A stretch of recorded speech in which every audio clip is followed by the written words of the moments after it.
They want to know if you're going to contribute to that effort that is present.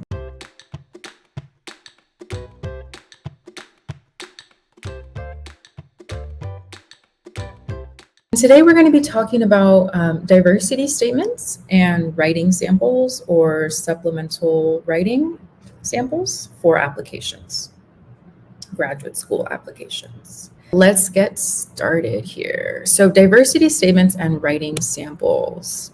So what role does the diversity statement and writing sample play? So you may or may not be required to submit a diversity statement. It might be optional for you.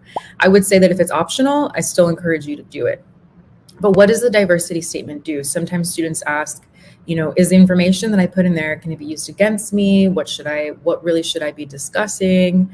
So the diversity statement and the writing sample allow the review committee to learn more about you, essentially, outside of the personal statement, the statement of purpose, your transcripts, your letters of rec. It's another opportunity for you to describe your reasons for pursuing the PhD. So your writing sample can speak to that, but not as directly. It's more an opportunity to demonstrate your writing abilities and your research questions and how you pursue them, as well as the diversity statement. And if the diversity statement is required for your application, it's likely that the program that you're applying to has ongoing initiatives and values regarding diversity. Yes, so there are differences as far as this question here, between the diversity statement and the personal statement. I will get to that specific question as soon as I finish the presentation, because that's a question that comes up a lot. So the reason why the diversity statement exists is because the department or the university has some kind of commitment to diversity or equity and inclusion, which support diversity. So they want to know your stance on it. They want to know if your research, your values, your commitments will also support the culture of the department or the institution. They want to know if you're going to basically contribute to that effort that is present within the department and the program or within the university wide, and allows you to give a statement dedicated specifically to diversity.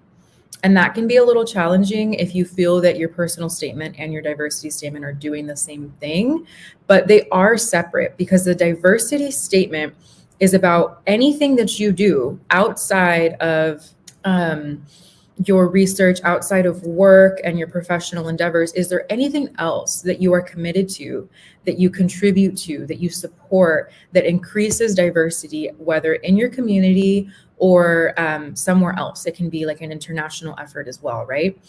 So writing samples demonstrate your writing style. So sometimes they might ask you for an optional writing sample. I highly recommend you submit one, even if it's optional, because it's just a way to say, this is the way that I write, this is the way that I approach my research, and this is kind of what I expect to build on and continue to develop. So how do both of these submissions impact your application? Well, the review committee will read these essays, and they will check to see if it's the diversity statement, how you responded to the prompts. That's like, the initial thing that they're checking for. And then they're looking to see what your commitments to diversity, equity, and inclusion are, and the likelihood of you contributing to those efforts within the program. That's the key portion. What is the likelihood of you contributing to the initiatives within the program? How do you demonstrate likelihood? That's kind of confusing. Will you demonstrate it based on your current commitments? What are you currently committed to? What are your current views? How does your research support this? So if that's already present, then there's a likelihood that you would be able to contribute that to the program. Likelihood is something that you demonstrate based on your current efforts and your current actions. So if you're describing your support of, your efforts to support first generation college students, based on your mentorship or other things like that you have done in the past, then there is a likelihood that you would be able to continue to contribute those efforts once you begin the PhD, if that makes sense, or the master's. And they're also looking for anything that strengthens your overall application based on the requirements of the program. So this is when you can slip in other things that perhaps are not being asked of you, but you still think are demonstrative of your preparedness for the program, of your preparedness for graduate school. And that can be a bunch of different things. In your supplemental in your writing sample, you can demonstrate that you work with different methods, that you work with different writing genres. And that's something that you can say in the personal statement or statement of purpose, but you're able to demonstrate it in the writing sample. You see the difference? And that also will demonstrate the maturity of your research approach or your research questions.